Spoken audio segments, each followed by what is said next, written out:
నేను షేప్ పట్టి ఎంత రావాలనేది ఇప్పుడు చూద్దాం. మనం ఒక కింద ఫస్ట్ స్ట్రైట్ లైన్ వేసుకొని దానిపైన మళ్ళీ 3/8 క్యాప్తో వేసుకోండి. 3/8 అంటే ఆల్రెడీ మీకు చెప్పిన టేప్ మెజర్మెంట్ 3/8 తీసుకొని జస్ట్ ఇలా ఒక స్ట్రైట్ లైన్ వేసుకోండి.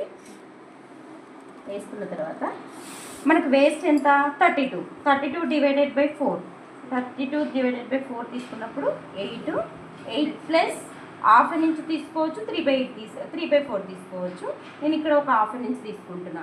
3/4 అనే హెవీ బస్ట్ ఉన్న వాళ్ళకి తీసుకోండి. ఇక్కడ నేను ½ ఇంచ్ తీసుకున్నా. 2 తీసుకున్న తర్వాత ఈ షేప్ బెల్ట్ అనేది అసలు ఎంత ఉండాలి, వీళ్ళకి డాట్ పడుతుందా ఎంత వస్తుంది ఆఫ్టర్ 3/4 అనేది మనకు అటు ఇటు సీమ్ ఎలివెన్సెస్కి పోతుంది.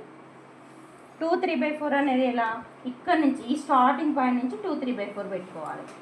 ఓకేనా, 2 3/4 పెట్టుకొని ఇక్కడైతే ఎంత ఉంటుంది, ఇక్కడ మనకి ఎంత వచ్చింది, కింద లైన్ నుంచి 2 3/4 వచ్చింది హైటు. ఇక్కడ ఏం చేయండి అంటే 2.5 పెట్టుకోండి. ఇక్కడ వచ్చేసి మళ్ళీ 2 3/4 కానీ 3 కానీ పెట్టుకోవచ్చు. ఇక్కడ ఇంకొక 1/4 ఎక్కువ పెట్టుకున్నా ఏం లేదు. ఇక్కడ 2 3/4 ఇలా వచ్చింది, 2.5 ఇక్కడ వచ్చింది, 3 ఇంచెస్ ఇక్కడ వచ్చింది. ఓకేనా,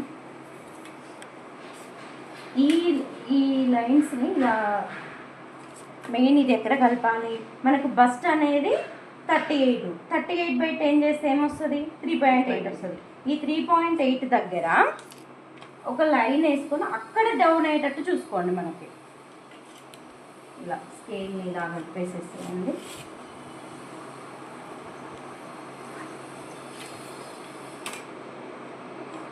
నెక్స్ట్ మనం ఇక్కడ ఎంత ఖర్చు తీసుకున్నాం, 1.5 ఇంచ్ ఖర్చు తీసుకున్నాం. మనం బ్యాక్ 1.5 తీసుకున్నాం, ఫ్రంట్ 1.5 తీసుకున్నాం, షేప్ బెల్ట్ కూడా 1.5 తీసుకోవాలి, హ్యాండ్స్ కూడా 1.5 తీసుకోవాలి.